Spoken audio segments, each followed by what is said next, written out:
Good morning and welcome to At Home with Roby. I'm Patrick McIsaac, president of Roby Electric, along with Trent Haston, president and CEO of the Roby family of companies. It's Sunday morning, Trent.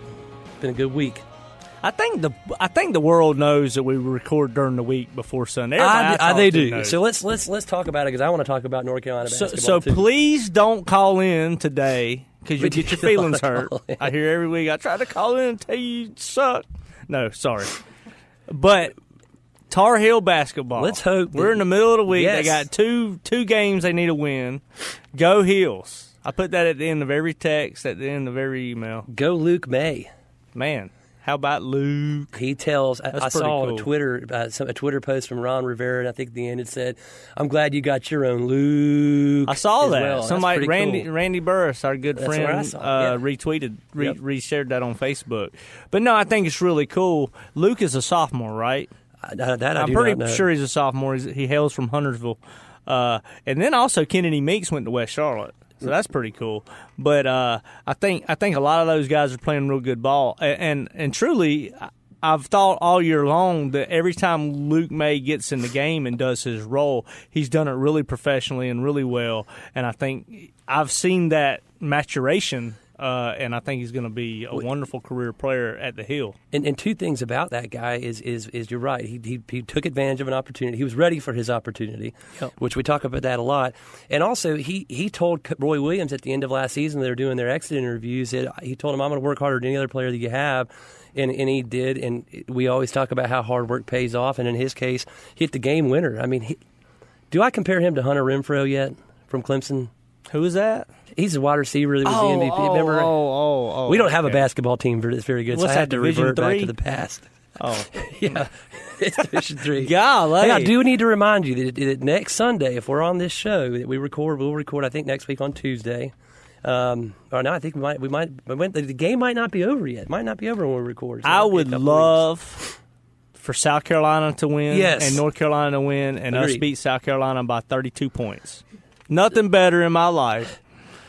I'll pull out my 22 and shoot a Gamecock. Nah, I'm kidding. Would never do that. Trent, I got to say this, and I'm going to get crushed by some Clemson people, but I want to see South Carolina play North Carolina, and I'm with you. Could it be like 40, not 32? Well, the funny thing is, I was talking to my neighbor the other day, and if he's listening, then he's an older gentleman, and I said, it'd be kind of cool if they played each other, because I hear these stories from when I was a kid, how South Carolina used to be so good, and that was the real rival. It wasn't Duke and Carolina or State and Carolina. And he goes, "Yeah, I've heard those stories too." I didn't know if I was in the Twilight Zone or something. I was on Bright Road. We are punking on some Gamecocks, and we do not mean it, South Carolina fans. We enjoy your business as much as we enjoy anybody else's business. So, but we're in Charlotte, North Carolina, guys. Let's be real. All right. So let's get on topic. So no, go Heels and go Cox. Let's do it. Yep. All Carolina final. We have Scott Dunston on the show today. He's one of your good friends. Great guy. Who does a lot of business, a lot of swag. We'll talk about what swag is. If you don't know what swag is, you got to stay till segment 5. And we're going to talk about Pink to Drink, which is a cool fundraiser that we've sort of gotten behind as well for a great cause that Scott is very highly involved in through his company, the Dunston Group. So it's going to be a great show, Trent. So Pink to Drink, I think, is coming up in April. We'll talk a lot about it. It's a fundraiser, and it's a block party. And we just finished a project that we're very proud of. We talked about on the show. Sure. Is Queen Park Social House. It's going to be right. Is a house on the end of it? Is a social house? I think it might just be Queen Park Social. All socials are houses. It is under roof, so it could be a house, yeah.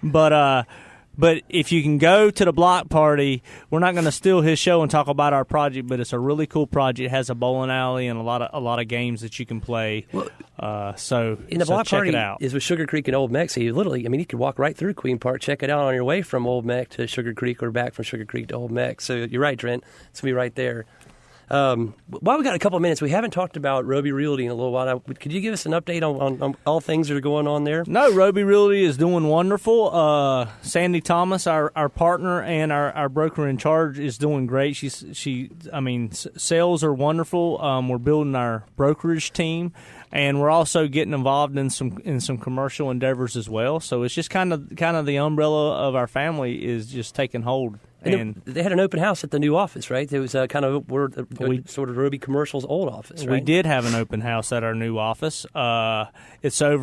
It was Roby Commercial's old office. It's over on Harding Place, or Greenwood Cliff, excuse me, but runs off of Kenilworth and Moorhead.